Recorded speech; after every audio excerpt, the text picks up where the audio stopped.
So, find the steady state value using final value theorem.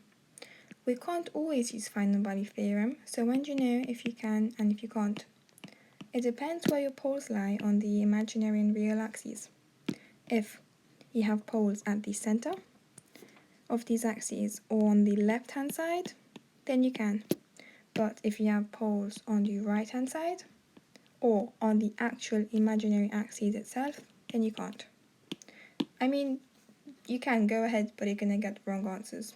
So, any poles we need to look at here? No, since we're only using values of g rather than actual numerical values and then finding poles.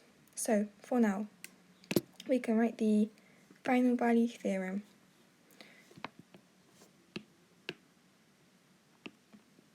This is going to be the value of e as time tends to infinity, written as the limit as s tends to 0.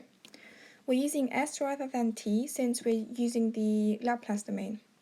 This simplifies the math since we're using transfer functions, so it's better to use the final value theorem in Laplace domain. So once again, another s coming from Laplace version multiplied by the Laplace version of the transfer function. So what's this going to be? We know that the error signal here is going to be the output signal, some of it or all of it, which gets fed back into the comparator and compared with the reference signal. So it's going to be R of s minus y of s. So the error signal is the input R of s minus the output y of s. Yeah? And what else can we write easier? The value of y of s. Because the value of y of s you can write as the error signal as the input multiplied by the block transfer function, since it's in series, k times g1 of s times g2 of s. You can write these like this, like a single block, since they're in series and in Laplace form. So your output y of s is the transfer function of this block multiplied by the input, which is going to be e of s. So we said y of s, this one, imagine the block again, is the input signal, the error signal, multiplied by the block in series, which was k, which represents the gain, times by g1 times by g2. Yeah? Okay. So now let's simplify this. So we're looking at the error signal.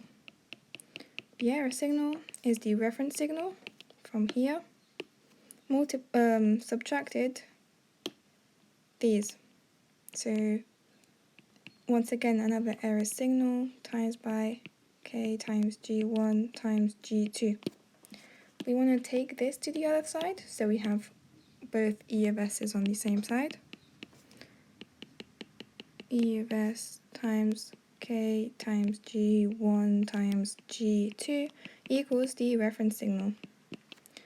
Take e of s as common factor. So the error signal, and then you have 1 plus k g1 g2 in the bracket equals the error signal.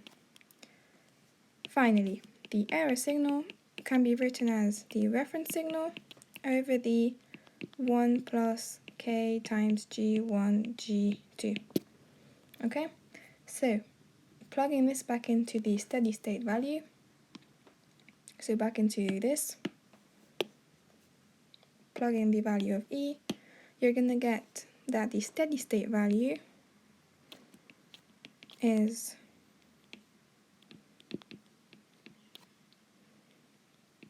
don't forget the s from the beginning, that makes part of the formula we're using, over 1 plus k g1 g2. And we can write this value of r instead of here on the outside, r of s. Also, what is our value of r of s, so our input signal? It said it here. unit step input, R of S, is 1 over S.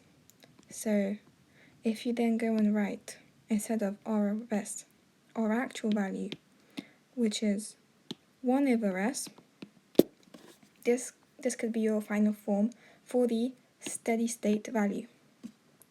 But look at these S's we have from Laplace. 1 over S and 1 over S. If you cancel these out, you're left with 1.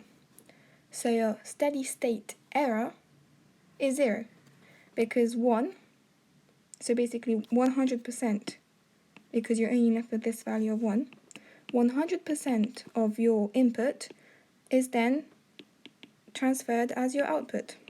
100% efficient.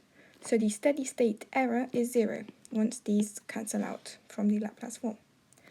So steady state error is 0 and steady